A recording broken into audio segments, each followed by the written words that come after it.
Hello, everyone. How are you doing? My name is John Crump, and I happen to report on stuff that is going on in the community.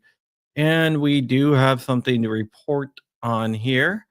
I see Texas Tactical Reviews out there, and I see Mitten State Media, and other people will probably be joining soon. There's Sam Falcon. So let's go ahead and talk about what is going on. All right. So there's a case called the United States versus Peterson. Peterson was busted for having a suppressor without a tax stamp. Um, so the government decided to throw the book at him. So what happened was it went all the way up to the Fifth Circuit Court of Appeals to a three-judge panel. Uh, Between the guys that he was in front of was Wiener, Ho, and Ramirez. They're all circuit court judges in the I'm Fifth sorry, Circuit. what were the names again? They were all circuit court judges in the Fifth Circuit of Appeals. It was a panel of three judges. The Fifth Circuit is usually pretty good, but in this case, it was not so good because luck of the draw, he got some liberal judges. This is after it was appealed by the United States to the Fifth Circuit.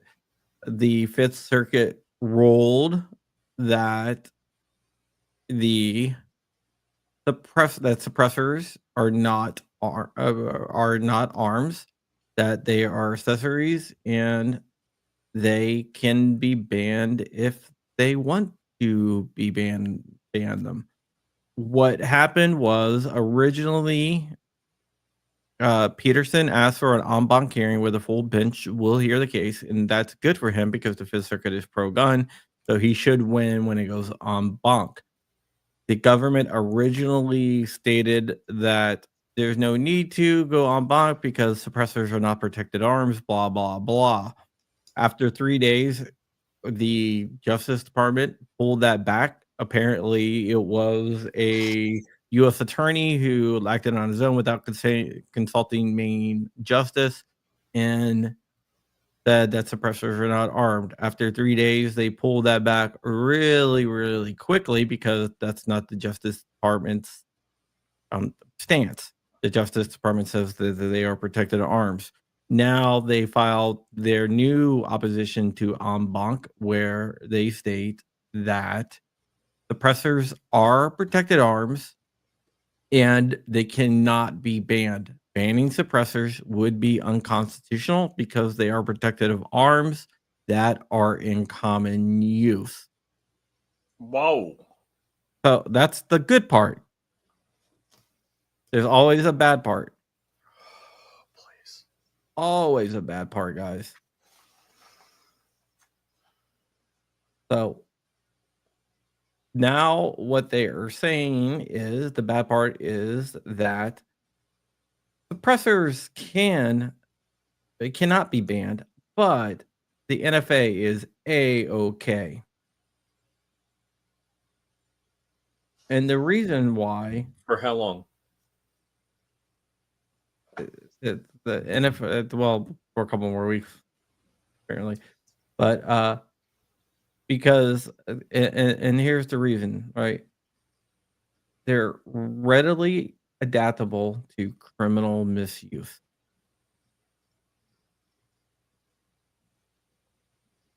So it's gasoline.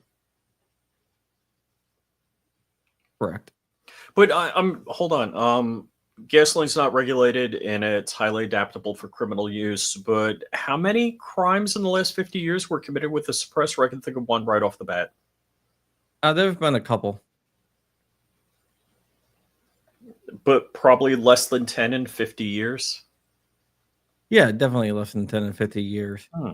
Like one of the big ones that everyone thinks about is the Virginia Tech one.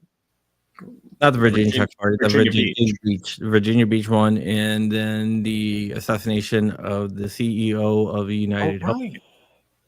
But that was a 3D printed suppressor, so don't understand how that would. So, who said they are readily convertible for criminal naughtiness? No, not readily convertible. That basically that they are that they. Let me get the language right here. I don't want to say the language wrong. That let's see here. What did they say? That they're that criminals use them. Basically, is what they said. How many criminals? Wait, Crump. Out of the people that you know that have and use suppressors, how many of them are criminals? I don't know of any. They're readily adaptable for criminal misuse. So it's a good thing that they acknowledged that suppressors are protected arms, and it's a good thing that it's their official stance that they cannot be banned because banning suppressors would violate the United States Constitution, specifically the Second Amendment. And so, is this U.S. attorney making this statement? Is that? Yeah, but I'm sure that main DOJ signed off on it. So main DOJ is signing off that suppressors are readily adaptable for criminal use. Yeah, it looks like it. Doesn't matter in a couple weeks, but whatever. Have more suppressors been used for malign purposes more or less time than LEOs sidearms have been used in the hands of LEOs for malign purposes? I'm pretty sure the cops commit more crimes with their guns. I've heard a statistic, and I hope it's true, that a CCW. Thank you for the $5 super chat, intellectual iconoclast. That a CCW is 20 times less likely to commit a crime with a gun than a cop. That is 100% true. But I mean, you get suppressors from vending machines, and any criminal can get them, right? Yeah. Actually, I was on the. It's funny that you say that because I said we were talking about suppressors on the T-Rex podcast, T-Rex Arms podcast. And I said, hey, it's my stance that you should be able to get a suppressor from a vending machine that's right next to the Coke machine. Amen. Along with the machine dropping out green tip ammo. Oh, green is not good when you're chroma keying. No. You got to remember that, Rich. So it's good that they said that suppressors cannot be banned and they are protected arms. It's bad that they said that the NFA is A-OK. Which, by my watch, that might be okay. They said that. I mean, hey man, it could lead to something big, right? So, Crump, we actually barely talked today. Usually we have a couple of conversations. So no new news on Congress critters doing Congress critter thing? No, not right now. I mean, it's good. I mean, so they're all partying on Martha's. They're out of there, man. They're Audi 5000. Yeah, 3-day holiday weekend. We're not going to hear anything from them. With the HPA, you're probably going to hear, like I said, they want to have everything wrapped up by July 4th. I believe that they're going to have it wrapped up by the end of June. Oh, wow. It's so funny. I'm like not realizing where July 4th is from now. Yes. Right. What a lot of people don't realize, and this is interesting, is that it has to go through the finance committee before it heads to the floor of the Senate. Yeah, and the finance committee is ran by a guy named Senator Crapo, who I've been in his office many times. But he is the sponsor of the HPA on the Senate side, and it looks like they might be trying to put back in Section 3 as well. What's Section 3?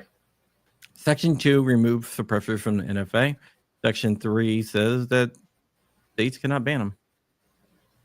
Ooh, fire! Because a couple of our viewers have reported to us that the state laws regarding suppressors in some communist states on the left coast required that you do all of the NFA transfer stuff to get a I think suppressor. Florida does too. What?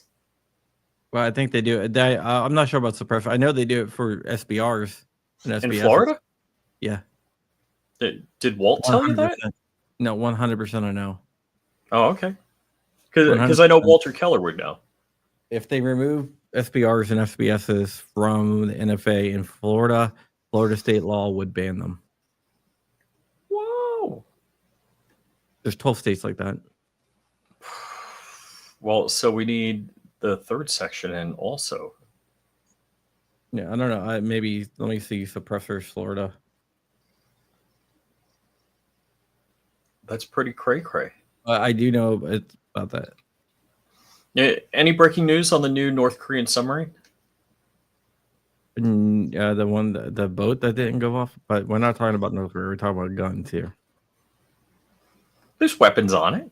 We're not talking about guns here. All right. So, yeah, let's see here. Let's see. I'll look this up for you. I'll let you know for sure. Yeah, just text Luis Valdez. Yeah. But yeah, I don't know. I'll have to see. Is Winsome Sears running for governor now? Yes, she is. But we're stay on topic, Rich. I'm just reading the chat. 3 different topics. All right. So basically, government said one good thing good, one good thing bad. Basically, that's what it boils down to. The too long didn't read is that suppressors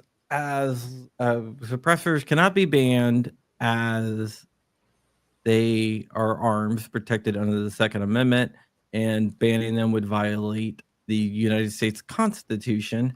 But the NFA, which I believe is a illegal tax and also constitutionally dubious, is a-okay. Do you know why I say the NFA is constitutionally dubious? Oh, well, it's a tax on a right.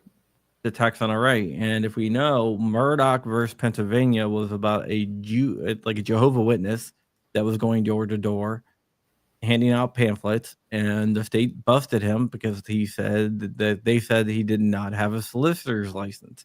He sued. The case went up to the Supreme Court, and they said requiring him to pay a tax on the right to religion violated his right to religion because you cannot put a direct tax on a right. Yet we have the NFA here, and the NFA is a direct tax on a right. Imagine that.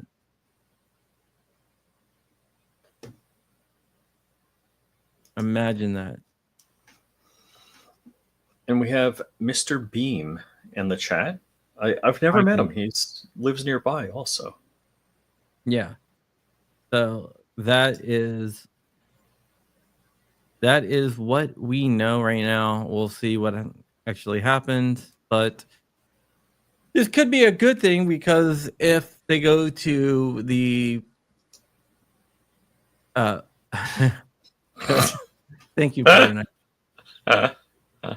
If this goes to the en banc, I think that they will probably rule against the government. And since the government is saying that you cannot ban them, but the NFA is constitutional, maybe they'll rule that the NFA is a violation of your rights.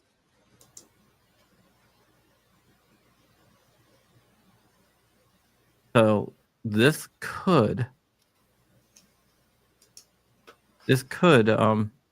change a bunch of stuff. So whatever.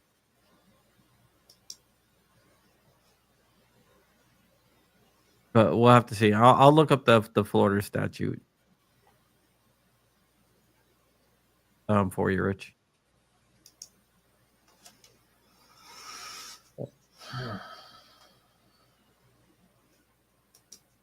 Let's see here. Maybe I have it.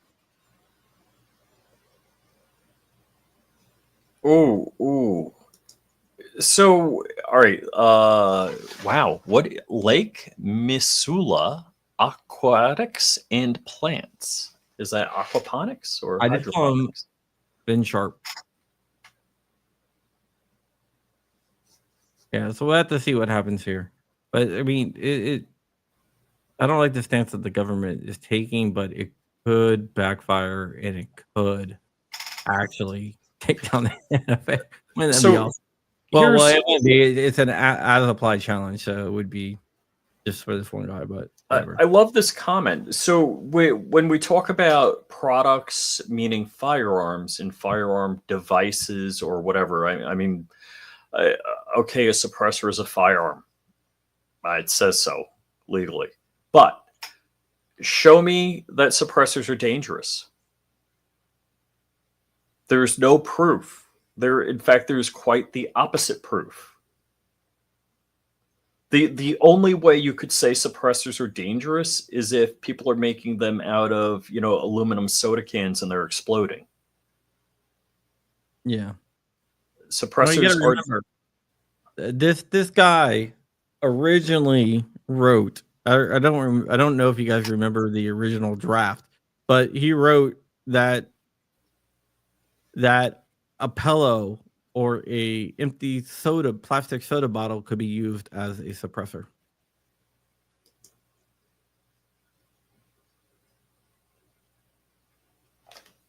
So that is something that is.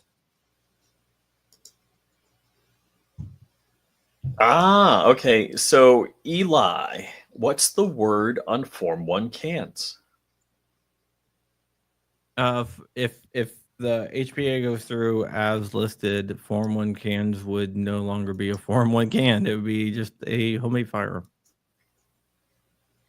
If Kustoff got his way, then Form 1 cans would still cost $200 to register. But, it is what it is. A belt loop bump stock, correct? Yeah. No, Florida actually bans destructive device category of NFA guns. Interesting. Well, all right. So there was a guy over by Walter that was building 20 millimeter rifles. So, really? Yeah. Those are considered destructive. Did he have an SOT? I'm pretty sure he had an SOT, but the NFA, I mean, the ATF finally said, yeah, not so much. And he went out of business. Yeah, I got a 40 mic in the other room, but it's a registered destructive device. So the whole idea is a 20 millimeter rifle, they say, is not a man portable weapon. Depends And how that's strong why it's a destructive device. But I don't want to burrow too deep into the can of worms on that one because I don't want to be visited by somebody because there's problems with a 20 millimeter, or there's things a 20 millimeter solves that would be a problem. Yeah.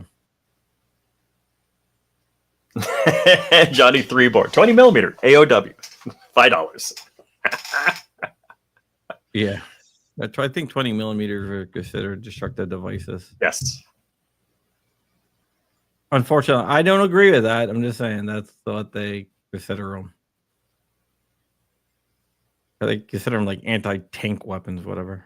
Mm-hmm. Yes, maybe ish, depending on the tank. Yeah. So, I know, but I mean, I think that's what the ATF consider. I'm not saying that's right. I'm just saying that's what they consider. So, 20 millimeter, 50 millimeter is 50 cal is half an inch or 12.5 millimeters. So basically 20 millimeter is double which means it's not just twice as much powder and twice as much bullet. It's pi r squared as much. Okay. Okay. So the range. Okay. So basically, this is what have changed. Originally, they argued that suppressors are not protected under the Second Amendment. Now they are saying that they are protected under the Second Amendment, but the NFA is A-okay. So basically, what they did is they moved more towards a freedom stance, but not enough for me to like it. Call me spoiled with all the victories we've been getting. It's not a victory till we get a can with a 44. No, yeah, well, I'm saying, call me spoiled with everything going on, but whatever. I mean, it's just whatever. 20 millimeter signal device. Yes, it is. Yeah. Oh, Florida. You can't get an FRT in Florida. Well, the Marjorie Stoneman Douglas, whatever, Pansy law that says you can't have an enhanced trigger. Yeah, but somebody just said it's because of the bump stock ban. Oh yeah, there's a yeah, but I don't know how that goes together with that. Polar Nights. I'm an American. I've been happy for a long time. So we'll see what we'll see. No, okay. The increased rate of fire thing. It's a little bit. According to Google, state bans destructive devices. Yeah. Yeah, I just looked it up. But you can't have a grenade launcher, Rich. Sorry. Well, I mean, you're saying I legally can't have a grenade launcher. You legally cannot have a grenade launcher. You can have a grenade launcher, you just might have to pay the ultimate price. Just don't share with your friends and put it on YouTube. People do that crap all the time. I was talking to one FBI agent, and I was like, "How do you catch all these people with social media?" ATF agent, yeah, and he's like, "Oh, Instagram." I was like, "What do you mean?" So they get paid to research. And seriously, he said he searches Instagram for Glock switch, and then they track down who the person on there, because usually they said they posted under their real names. I was like, that's insane. He's like, yeah, tell me about it. I just thought that was kind of funny. That is freaking pretty hilarious. That's how they're catching all these people with Glock switches, is Instagram. Freaking hilarious. Don't put your crimes on YouTube. I can talk about my grenade launcher because it's totally legal. Now, if it wasn't totally legal, I would not be talking about it. In all of my FR2s are buried at the dog park. Yes. In the small dog section. So is Illinois getting suppressors? Good question. There's a couple cases in Illinois that are going on. One is Steven Stamboulieh is fighting one, and ASA has a case. They've been combined in Illinois. We are waiting to get back a decision on that. The Hughes Amendment, named after Richard Hughes' father, who passed the Hughes Amendment, needs to be repealed, and 100% agree with that. By the way, in your case, there was a status conference update today. And oh yeah, and it means nothing. It's just that they were just seeing how like discovery was going. Just a status conference. What is my case? What is my case? Challenging Florida's open carry law. If the HBA happens and suppressors are only under the GCA, which part of the suppressor would be considered the firearm under the GCA if homemade one happens? Would it be the tube, baffles, and caps, all considered separate firearms? No, it would be the tube. I've already talked to people about that, and they're planning to regulate the tube. So if the fluid trap I have that has a hole in it, which really makes it suck as a fluid trap, if I just get a piece of tube and thread it so it fits the end caps I have, Well, it's going to be very simple to make suppressors at your house. or I could just 3D print the tube and screw the end caps I have on. Yes. It's going to be very, very simple to make. You can just go get you can order like titanium tubes that are used for other stuff, just empty tubes, and get it cut to whatever size you want. I know somebody with a lathe. Yeah. Solvent traps, there, from what I heard, 115 I was asking about solvent traps. From what I heard, if the HPA does go into full effect, they are still going to consider solvent traps as suppressors. So, and what that means, and for all of you that aren't figuring it out and connecting the dots, so solvent traps, Wix filters, whatever that the ATF continues to put in my feeds on various different sites, all of those are suppressors considered by the ATF. So if you buy a off-the-shelf Wix filter and screw it on the end of some boomstick, you are going to be a guest at the Gray Bar for 10 years. I never got a visit from the ATF for the solvent traps that I sent it. The screenshot. Oh, I tagged the ATF today on. I tagged you also. Oh, you did? No, but I tagged them on like a checkout page. Is Johnny Three Bar saying aircraft spruce we can buy titanium tubes? Is that what he's saying? Yeah. So no, they're text bulletin. No 80% suppressors. That will not exist. Or will it? You have my suppressor, a Coke bottle. Yes, I do, Polar Nights, my Norwegian friend. Can you just buy end caps and make the tube? Is that what? Yeah, well, there was a company that's been in the news lately that wanted ATF to regulate end caps. There was a company that's been in the news. Hold on. I mean, like CNN news? Like what kind of news would they be on? Silencer Central. Oh, Silencer Central. And they don't want people to have end caps. Yeah, that was said before. Okay, let's talk about the Byrd rule, though. What about the Byrd rule? Does the HPA clear it? All right, so the Byrd rule is not a law; it's a rule. So the body of the Senate gets to decide what the Byrd rule actually means. The Byrd rule says that that you can only add tax-related things to the reconciliation bill. And the NFA, according to the Supreme Court, and this is what the Senate is hinging on, and this is what I've been told by people in the Senate, because the Supreme Court said the NFA is primarily a tax law, that it does not run afoul of the Byrd rule.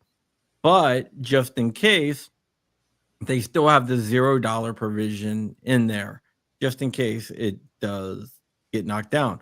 But I don't think it will. I think it's going to pass the Byrd rule, and I don't think that anyone wants to stop it. In fact, the person that would have to invoke it, well, one of the people that would have to invoke it would be the chairman of the Finance Committee, which is Crapo. And Crapo wants not only Section 2 of the HPA in there, but he also wants Section 3 of the HPA in there. So when the Congress critters get back in office after their 3-day holiday, call this number. I think they're going to come back probably Wednesday. Yeah, actually, I don't think Senate. I don't think Senate's in session next week at all. Oh, okay. Yeah, because these critters, they love vacation more than Joe Biden. Yeah, Uh, I don't think that the Senate is coming back until like first week in June. so when the Senate's back in session, we're going to ask you Oh to make no, I mean 3 they still phone have calls. staffers working. Oh, okay. So if you call this number and tell them, "Hi, I'm from the zip code. Who is my senator? I have two. Please connect me to the senior senator," and then tell them you want the Both, HPA passed. not just What? the thing. You call everyone. Call Uh, the finance committee too. Ask for the finance committee as well. well, yeah, finance committee. I would say your two senators, finance committee, and the Mitch McConnell replacement. What's his name? What's Senate that? Majority Leader. Thune. Thune. Yeah. So you want all of it. You want it all right now. So if I posted a drawing like a survey drawing of the dog park where I buried my auto Sears We're not and put talking it on about a auto series. t-shirt. We're talking about this thing, but we're gonna get ready and wrap up here anyway. Gonna get ready and wrap up here Oh, okay, anyway. so Robert Jones mentioned the Short Act. The So Short what? Act, that's very important for us to push. That's a good point. The Short Act is currently not in reconciliation. The Senate could put the Short Act into reconciliation, but we're gonna have to push. I am confident of the HPA, but anything can happen, like I always say. But for the Short Act, I'm not as confident, although I do know there is an appetite for the Short Act in the Senate. I think if the Senate puts the Short Act in there, it's going to pass. Trump also wants the Short Act and he wants the HPA. So there's going to be no issues of getting that signed at the White House either. Hmm.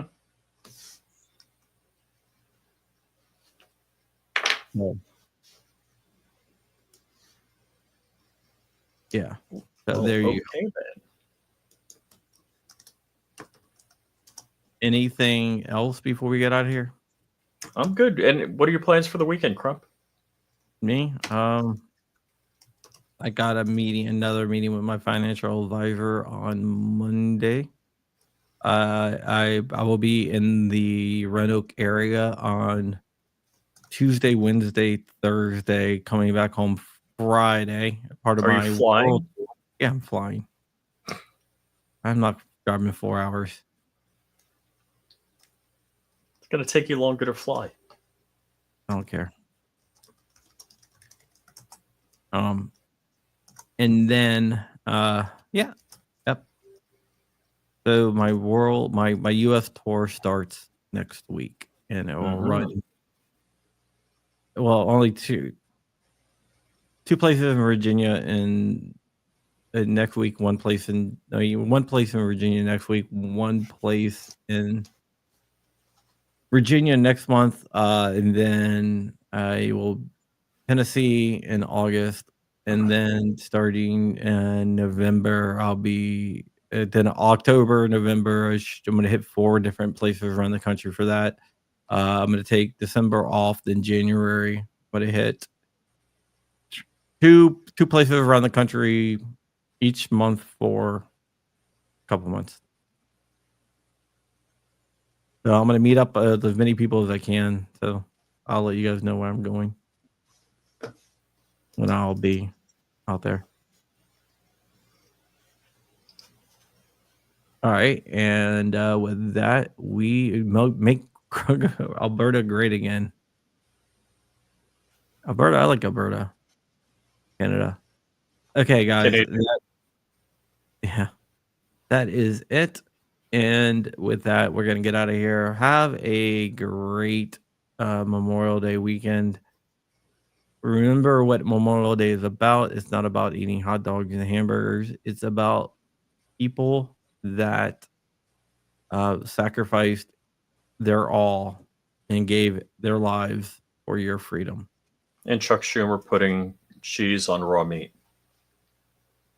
Oh yeah. Okay. Before we get out of here, how about wipes?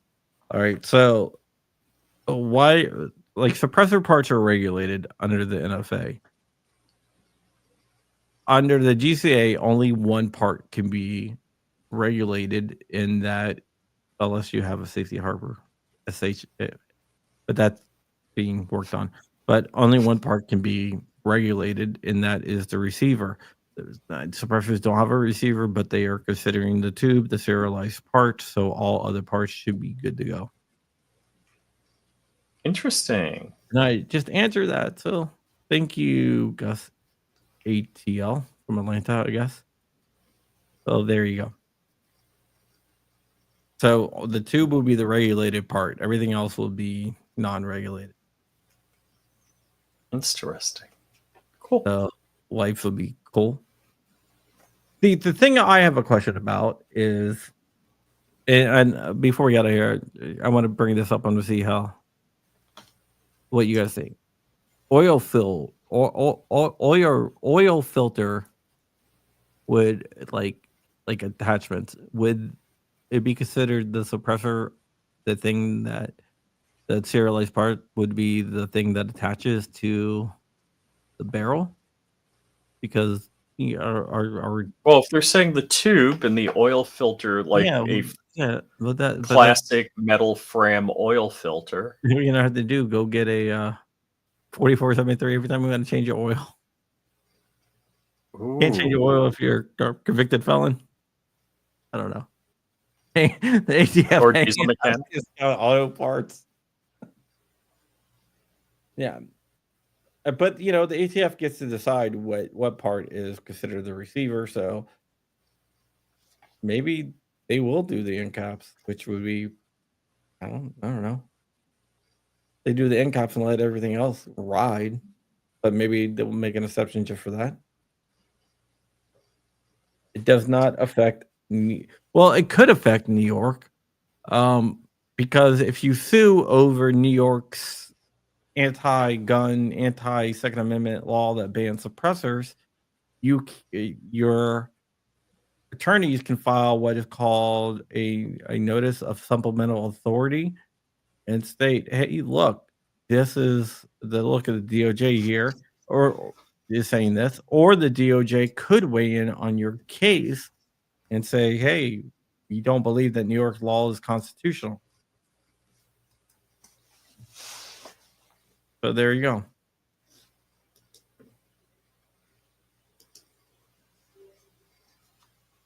Well, okay then.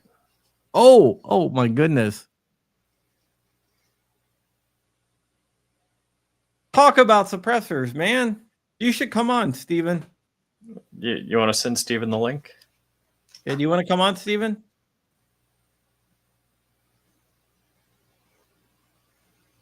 If you want, because I bet you probably heard about what's going on in Peterson, Steven. You don't want to. All right, let me send the link. Yeah. How quick are you to? I gotta just text. I bet I get to him before you. Click. Beat you to it. I sent it. All right. Well, yeah, we're gonna have Steven Stamboulieh on in a second. Steven Stamboulieh is the lawyer in the Raoul case up in Illinois. So if you have anything about suppressors, we will be able to get to that because Steven is suing Illinois over the banning of suppressors in Illinois. He is the lawyer of records. Will baffles be regulated? I don't think that they will be regulated.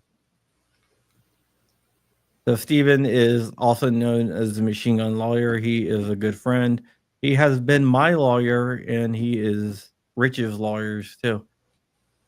Thank you so much for the 199 super chat. Did this even pass the Senate yet? Are you talking about the HPA? It has not passed the Senate. It is expected to pass the Senate, though, which is exciting. The Senate is not in session until until like the first week in June. They want to have this all done and signed by 4th of July weekend. what states will have problems. I'm gonna have to look that up. I don't have the states offhand. But the first thing we need to do is to pass this. And Steven will come on in a second. You sent him the link, right? Texted and emailed. Awesome. Steven is fighting in Illinois to make suppressors legal. And when he does make suppressors legal in Illinois, everyone's going to celebrate, and everyone needs to buy Steven a beer if you live in Illinois. Steven I is kind a of figured world Steven would be one of those guys that doesn't drink. Well, he only eats like carnivore stuff. Well, all right, so then he can have vodka and tequila. But the really cool thing is, do you know who's funding Steven's challenge to the suppressor law? Take a guess. Take a guess, Rich. Who's funding it?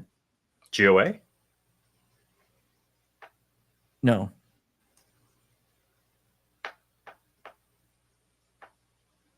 No. He's funding himself. Does it look like that it will pass the Byrd rule? I think it will.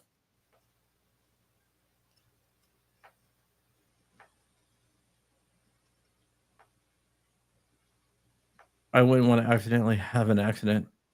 Once Steven gets on here, we can ask him about this stuff too, because I'm sure he is aware of it. And thank you, Johnny 3 Bar. If you're not subscribed to Steven, you need man, to look at this guy. Steven. 2A Law on YouTube, the best lawyer on YouTube. He actually knows what he's talking about. Basically, most of the other lawyers, not all of them, most of the other lawyers talk about what is being done in the court system. And when they reference the cases that are being done in the court system, they're actually referencing a lot of Steven's cases. So instead of going to the other lawyers to find out what's going on, you might as well go to the source and contact Steven too. Steven, what's up, buddy? What's happening? Can you hear me okay? I can hear you fine. I was talking about how you are challenging the Illinois case, and you went in that, and you decided to do that on your own. Yeah. So we're paying for that out of pocket, which is fun, especially after the Ninth Circuit stole $436,000 from me. You're still bitter about that? Dude, I'm so pissed off with that. I'm so pissed off. Yeah. So Steven here, so you heard about the Peterson, right? Oh yeah. I'm on the docket. Well, I mean, I'm not on the docket, but I get notifications from the court. So yes. Yeah, it's interesting how they kind of like split the baby. It's really stupid, and I'm going to tell you why it's really dumb. So number one, they listed 3 crimes that suppressors have, I guess, been introduced in or used in. The only 3 crimes. Exactly. And the Luigi one, I'm pretty sure his suppressor wasn't registered. It looked like he just printed it out. It was a 3D printed suppressor, yeah. Right. So probably not registered. Usually the people that go commit crimes with these things don't go through the process of registering them. But we have millions and millions of suppressors, and they listed 3 crimes. And then they said that they were susceptible to criminal misuse, which is just stupid. Okay. The thing that bothers me the most about this is they say that it's a non-essential firearm accessory, basically. And what we've seen these courts do is say, well, the Second Amendment protects things that are necessary to the function of a firearm, like ammunition. But if you get too far, like a laser sight, we've had at least one court, and I believe that court was in Michigan, saying that laser sights aren't protected because they're not necessary to the functioning of a firearm. So if we use this idiotic language saying that something is not essential, it doesn't have to be essential to be protected by the Constitution. So this platform that we're on right now is not essential to me being able to exercise my First Amendment right. I could just call Crump, or I could call Rich. I don't have to get online with this. Or X isn't essential to us exercising our First Amendment, but it's still protected by the First Amendment because it doesn't matter that it's not essential. Like all kinds of things are not essential to the exercise of a right. Like I use a pen and paper sometimes to take notes, but I don't always use a pen and paper to take notes. Sometimes I use a computer or an iPad. So we can start getting into this really idiotic thing of, well, this isn't essential and this isn't necessary, but it's still protected by the Second Amendment. And because the Second Amendment doesn't say, well, you can modestly burden this right, or you could slightly burden this, it's shall not be infringed. It sets the floor. It's shall not be infringed. And if you say that it modestly burdens it, you're just admitting that you're infringing it. So step away from that language. Now, here's a couple of questions I have for you. One, could this, if they make a argument that the only reason Peterson can be convicted is because the burden and the annoyance of the NFA is not enough, and let's say the Fifth Circuit rules that it is, could this be a challenge to the NFA? I know it only applied to him. The NFA is going to be upheld under the taxing power of Congress. So I don't think that we're going to win a challenge based on the NFA. Now, who wins in a challenge on the taxing power and the Second Amendment? I think the courts would say the taxing power wins. Now, that's just me kind of talking without having studied this exact issue. But remember in Hollis, my machine gun case, we attacked the NFA saying that it violated the Second Amendment, and then they brought up, oh, we have this taxing power, and it's as long as the tax, whatever the tax is, raises some amount of revenue, it's constitutional. We do have some permitting cases in First Amendment context that say that you can tax something or make like a permit fee. You know, a lot of these First Amendment gatherings or whatever you have to pay like a permit fee, right?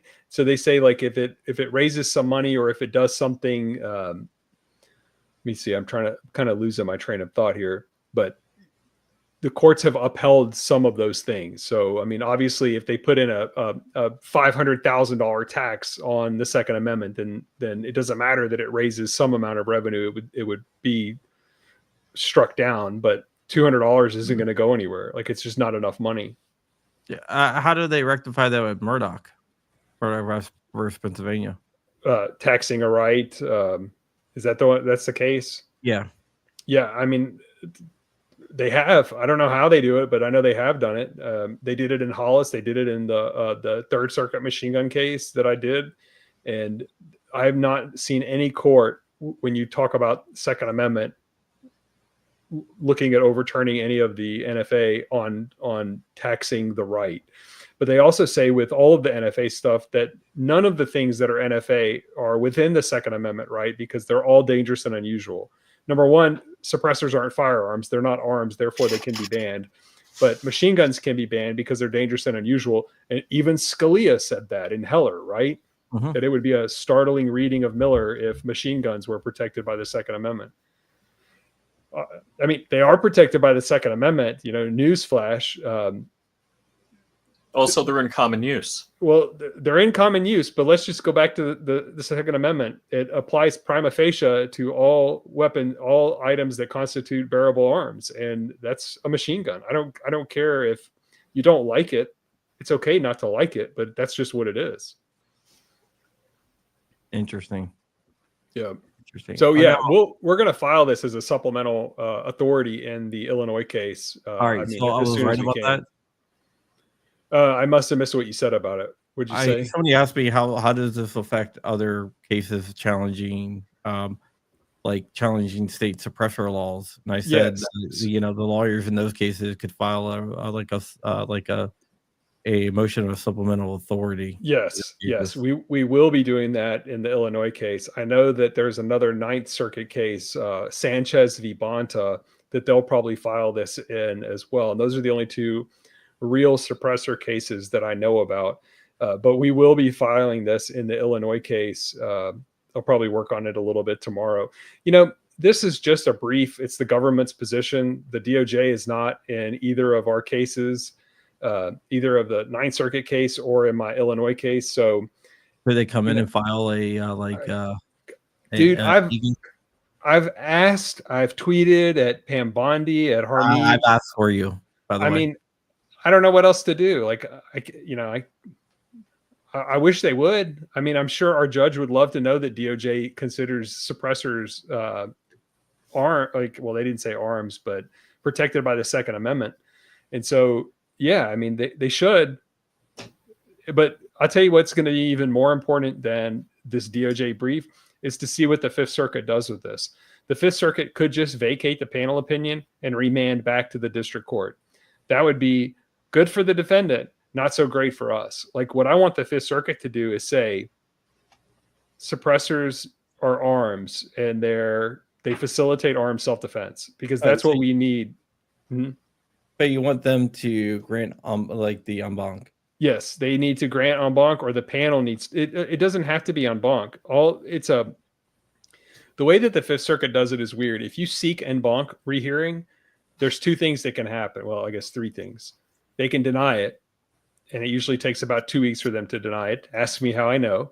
Or they can grant en banc, or they can grant panel rehearing. So it would essentially go back to the first three judges, and then they would get another chance at it to say whether or not their first opinion was wrong or right, which we know what the panel would say. So they should go en banc because the en banc Fifth Circuit's a very strong Second Amendment court, and then issue an opinion that this guy, they can affirm it. They can affirm his conviction under the NFA and saying it wasn't registered. Therefore, this dude's effed. But they could also say, instead of saying there's not an arm, it's not protected by the Second Amendment, they could come out very strongly and say it's protected by the Second Amendment, although this guy's wasn't registered, so he can still be affirmed.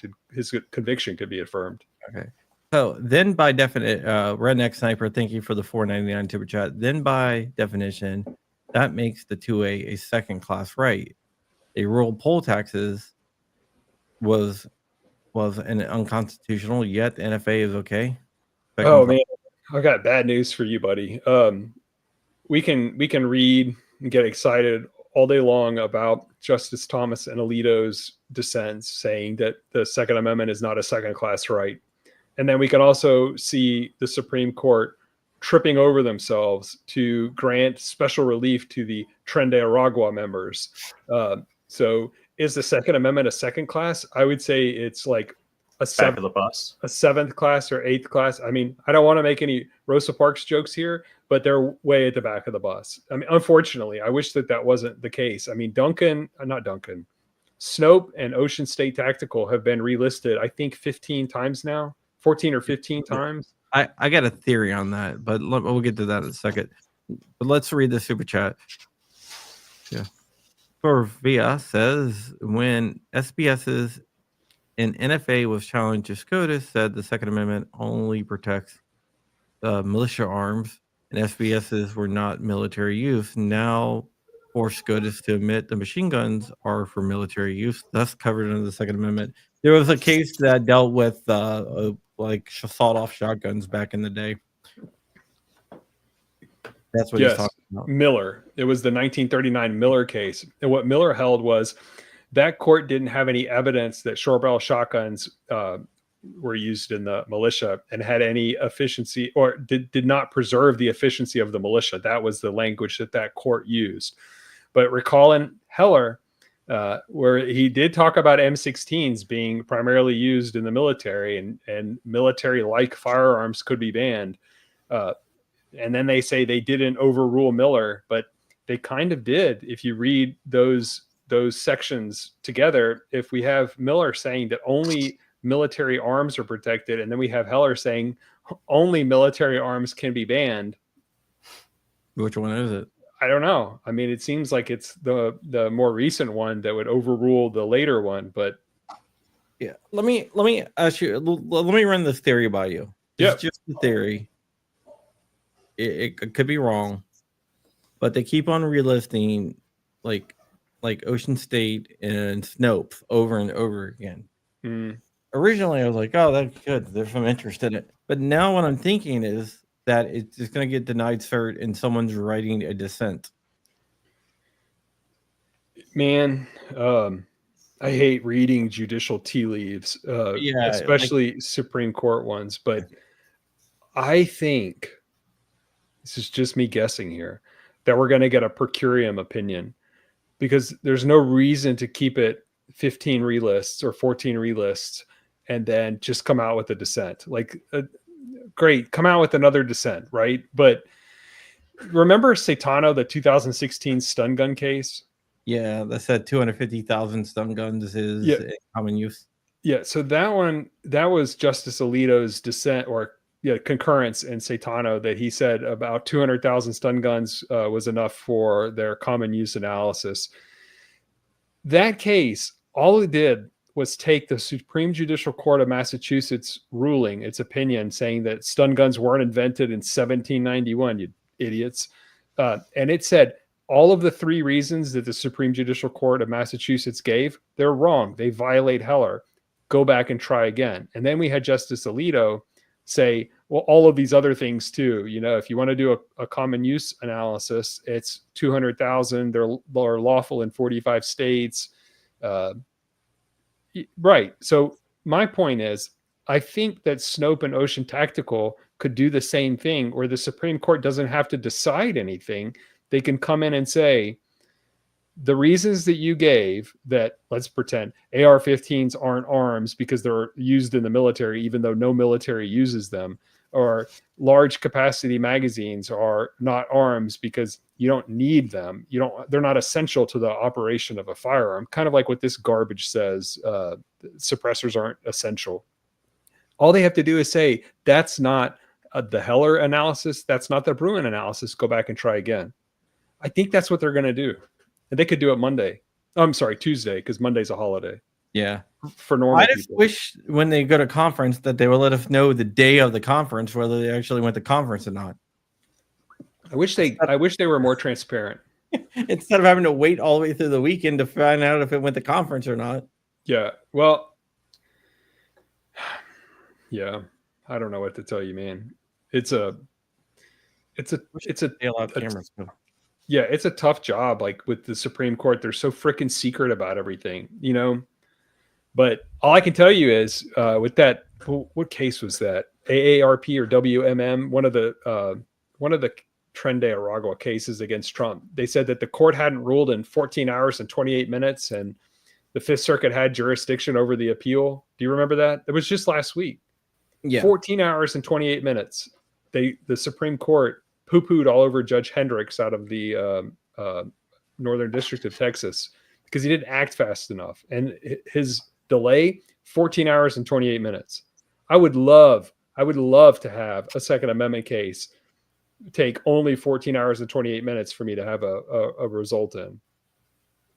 Yeah, that's crazy. Yeah, it's nuts. So we had questions earlier about suppressors, and if they get removed from the NFA, the GCA would regulate them. In what parts would be regulated by the GCA?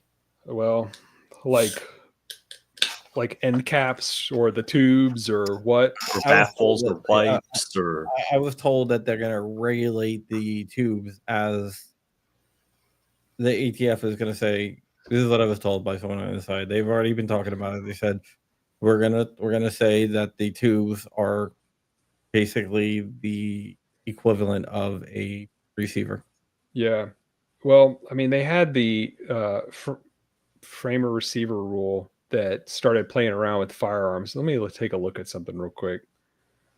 Yeah, I think it actually says that in the frames and receiver rule too. And then the corner case on this is, what about the adapter that lets you screw on a classic car oil filter? Yeah, that's my question. Well, man, I don't know. If it passes, though, I can make my own firearm, right? I don't have to go through all the nonsense of the GCA. So if I went and bought a fuel filter adapter and a oil filter, I'm not sure what they would do with that. Because it's not a suppressor until I make it into one. Yeah, well, that's what I was saying. Is like, do you have to? What are they going to do? Run 4473s on the oil filters? And if you have a criminal record, you can't change your oil. Yeah. So Yeah, this, I'm putting something in our chat.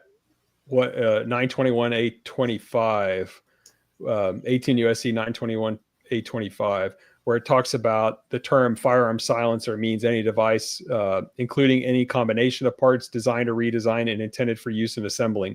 So we still have the GCA definition of a combination of parts.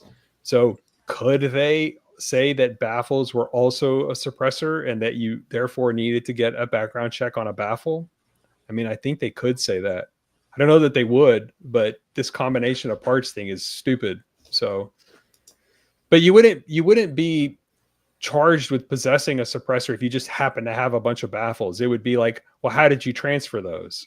I think that would be the problem. Okay, well, okay. Somebody says, "Have I heard of the Byrd rule?" I do know the Byrd rule, but the NFA is a tax law, and the Supreme Court said that the NFA is primarily a tax law, and the Byrd rule allows for modification of tax laws. It's a tax law. I mean, all of the cases say it's a tax law. Yeah, so therefore, but I'll tell you, let me ask you this. This is a dumb question. You know, I was watching I was doing a live on the big, beautiful bill signing. And like right after they voted, they're like, we're going to suspend the rules. And I'm thinking, what a bunch of assholes. If they can suspend the rules for that, just suspend the Byrd rule, right? You can suspend the rules that you made. I mean, the Senate made this rule. So certainly they can just suspend it and do whatever the hell they want because they're Congress and nothing applies to them, right? right, Okay, maybe. right. It's a congressional rule, so like I said earlier, they can make it. Yeah, I mean, who cares? They just make it, change it, whatever. It's not like they follow the law anyway. Yeah, it's a congressional rule. So if they determine that it doesn't violate the Byrd rule, it doesn't violate the Byrd rule. That's and right. the Byrd rule, here's the thing, right? The head of the finance committee, which has control over all that, is Crapo, right? Senator Crapo. Yes. Senator Crapo happens to be the sponsor of the HBA, and he happens to say he wants to see Section 3 of the HBA in there as well. Yes, we have to have Section 3. We have to have Section 3 because of the issue with these other states that tie their registration to the to have them federally registered. So yes. Yeah, so he wants to put Section 3 in there as well. Yeah, well, he can do it. Do it. Suspend your rules and just do it. Like, well, I don't want any excuses from anyone. I'm tired of it. I think it's within the rules, but Crapo, he is a huge proponent of suppressors. Good. I like suppressors. Yeah. I'll tell you what. When I break Illinois, we're gonna break the other states too. Yeah. So, if somebody asking, it depends. I think you can. Like, I have a home in Delaware. I mean, I don't know why you wouldn't be able to have a suppressor in PA if you have a residence in both. You'd have to buy it in PA, just leave it in PA, and don't take it to New York. Yeah, because they'd love you tenderly. Redneck Sniper says Minneapolis Star versus Commissioner was the ink tax, and it was referring to the ink tax unconstitutional because it was integral to the right of freedom of press, and therefore so are gun parts to the 2A.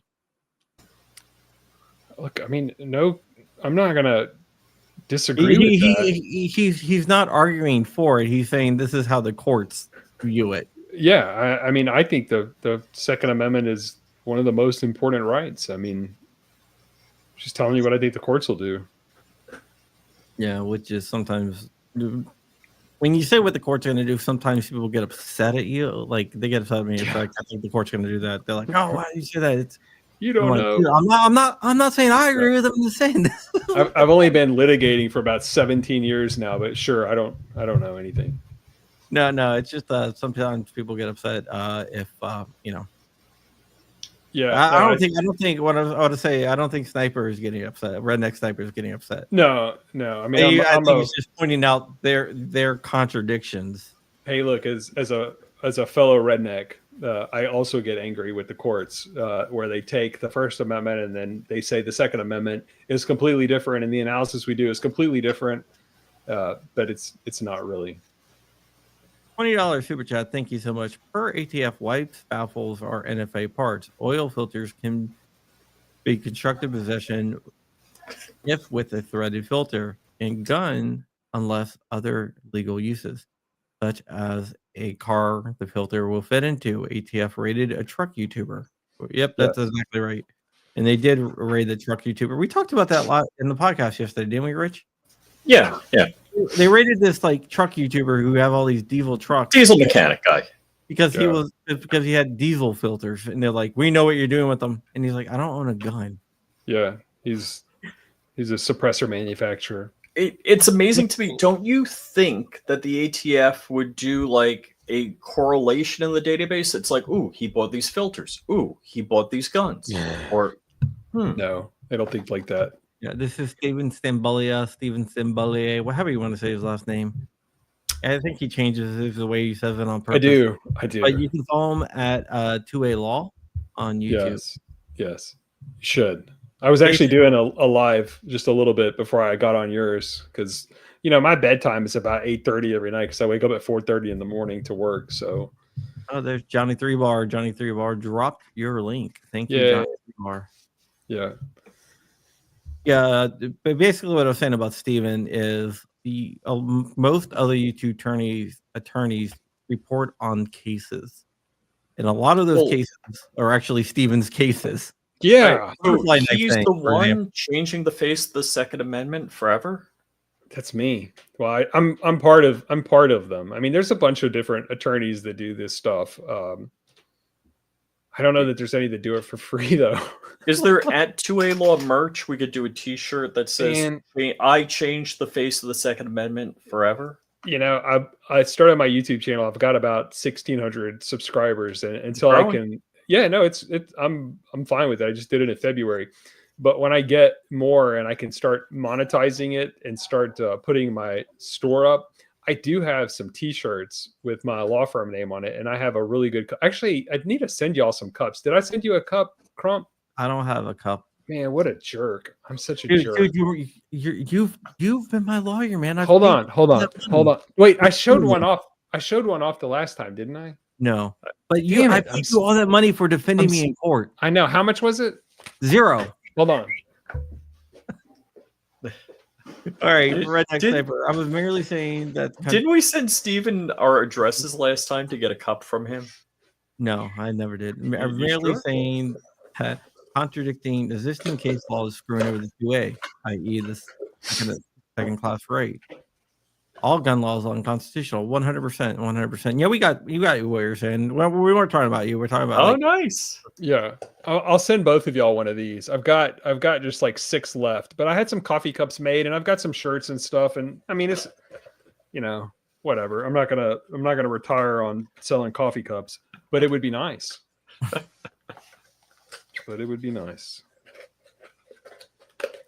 So, yeah. Anyways. Oh wait, I didn't realize we're talking laws and breaking news in the gun world. Let's see, which background is it? Didn't the DOJ say suppressors were firearms? Yes, they're firearms. I made that argument in Morse, and Illinois. It's like Congress can't change the definitions of the Constitution. Suppressors aren't arms, no matter what Congress says. That's how he talked.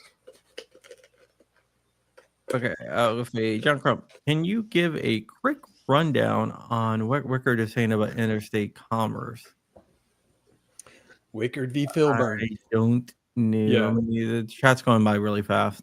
Wickard was a case where they wanted to do something with wheat, and it's basically like the Raich case where they said, well, you're growing marijuana for your own personal use, but just because it's not interstate commerce, it's intrastate, we can still control it, because by you growing your own, you're affecting interstate commerce by not buying it from someone else from a different state, marijuana. And so it's basically the same thing with the wheat. They could make all of these wheat regulations because it's interstate commerce, even though they weren't selling interstate. So can Japan tax us if I buy a Cadillac versus a Lexus? Well, Japan can do whatever they want on their tariffs or whatever, but we're talking just with Commerce Clause power. The Supreme Court has just blown Commerce Clause power out of the water, and so they can basically tax anything, stop you from growing something, like the raisin case. And I can't even think of what the raisin case name was called, but they said that you couldn't grow raisins, a certain number of raisins, and you had to keep some raisins for the federal government so you wouldn't sell them and drive the price down. Dude, it's crazy stuff. It's crazy stuff. Like, our government's out of control. Okay. Somebody's bringing up Barnes versus Felix. Do you know anything about that? Never heard about it. Apparently it is use of force against a citizen. I don't know. I gotta look into that. I'll look into that though. Yeah, there's so many cases. Somebody's talking to VSO, but I don't see him. Yeah, I missed it. All right. Okay, we got another by Ed Bender. Ed, I saw your email. I've just been so busy, I haven't had a chance to write you back. What's your thoughts on the government changing the definition of what a pistol is in the FRT case? So they didn't change the definition of pistol. What they did is they defined it in the settlement agreement to make the FRTs that you could use them in an AR-15, but that rare breed trigger wouldn't make a pistol FRT like for a handgun, for like my Glock 17. So but it's my not that BZ-61 is okay. Well, it's not that they're changing what the definition is. They're defining that term for the settlement agreement itself. Yeah, so it's not changing the definition; it's just defining it. And they also demand that FRT vigorously enforce their patent. Yeah, which they're doing. So they could make an FRT for a VZ-61, and that's okay because the magazine doesn't go in the hand grip. Man, if that's not the way that they've defined pistol in the settlement agreement, then they're allowed to make it for that specific pistol. Yeah, they did define it as a gun that the magazine is inserted into the grip. Yeah. So there you go. No. Okay. So AR pistol, no, you're still good with that because they defined it as a gun that a magazine goes into the grip. Nice. That was a good demonstration, Rich. Thank you. Yeah. So therefore, so you can drop it into like an AR pistol.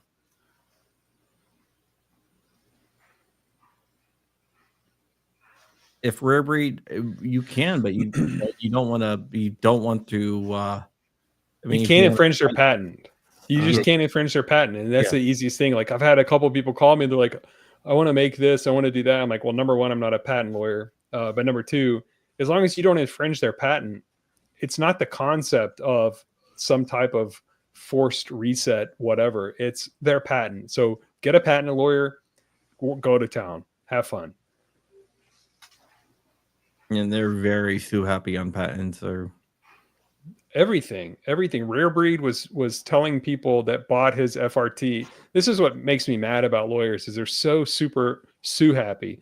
He was telling people that he was going to sue them if they canceled their orders and issued a chargeback on their credit card because he was not going to provide any refunds for the FRTs when the ATF said these are machine guns. Well, so he was selling them after a C&D letter. I know, not smart, right? And so worse yet. So here's where, first off, I'm a Second Amendment absolutist, and I don't care what that other lawyer said. Not you, not some other guy. Yeah. And I think everybody should have an FRT. But when you get a C&D letter for FRTs and then tell your customers, no, it's okay, we're still selling them, you can buy them from us. After you got the C&D letter, that's putting your customer in a really bad situation. Yeah, and yourself too. I mean, if Trump was not reelected, this would have come out a different way, 100%. I mean, even with the Fifth Circuit, I mean, I like the Fifth Circuit, but it's better to have settled it rather than let the Fifth Circuit do whatever they were going to do. And then if Bondi would have appealed it, then the Supreme Court would have taken it, just like they took Cargill. And I'll leave my comments to myself on that. All right. Anything else you want to bring up before we go? No, I think that's it, man. A lot of things happening today. Yeah, and please subscribe to 2A Law on YouTube. Best damn lawyer on YouTube. I don't know about that, but I'm decent. Yeah. What do you think about Leiter stating that apparently the Washington Post had an inside source that said that Leiter wanted to still go after FRTs? He was convinced that they were machine guns. Did you see that? I don't know if that's true. I saw it. I don't know if it's true. I was mean, told that it's not, but I don't trust the media anymore. Like they just lie. They just lie constantly. Yeah. Like, about everything. Like Biden is the best ever, and he's the most cogent. Whatever. I mean, all they do is lie. 2 weeks to flatten the curve. I mean, we could go back forever and just say all they do is lie now. So they're going to say from some anonymous source that Leiter said this or Leiter said that. Let him come out and say if he said it or not. But until he says, I said this, I'm not going to believe anything the media says. Yeah. I heard it wasn't true. Yeah, I doubt it's true. That's why I didn't really report on it. Yeah, because they lie. Yeah. All right, guys. That's it. We're going to get out of here. Thank you so much for watching. And you want to, once again, 2A Law on YouTube. Let's get them at least 50 more subscribers. I need 50. There's 500 of you in the chat right now, so let's get 50 of you, 10%. That's it. 10% should be easy. 50. And with that, he should be let out of prison. Okay. I just subbed to him. There you go. Yeah. You got at least one sub. Nice. That counts. That counts. I appreciate it. Yeah, everyone enjoy Memorial Day. Remember, like I said before, right before I was about to get off, before Steven decided to join, which I'm glad you did. Steven has represented everyone in this on this panel. And still representing Rich. Yeah, still representing Rich, but Steven is the guy that allegedly made a government attorney cry when they tried to gag me. Well, I don't know about that. She had some problems. She cried. She's the worst. A blowtorch to the Second Amendment. Yeah. I think that was your quote. Yeah, she's a blowtorch to the First Amendment. I think it was. So I'll be forever grateful. And every once in a while, Steven or Rob, his friend, will call me up and be like, "Hey, you want to sue the government?" I'm like, yeah. Rob's like, "You want to know what it's about?" I'm like, "I don't care." Yeah. I like to sue him. It's fun. Yeah. I still remember when you found the gag order on me. Yeah. And you let me know, you let Rob know. Then Rob called me up the next morning at 8 a.m. Exactly. He said, "You ready to go to war?" Yep. That was fun. Yeah, you guys were more pissed off than I was. I'm still pissed off. I'm still pissed off about it. It's like, these people, who the hell do they think they are? It just irritates me. Yeah. Even keep on fighting. Thank you. Y'all have a good one. You have a good one too.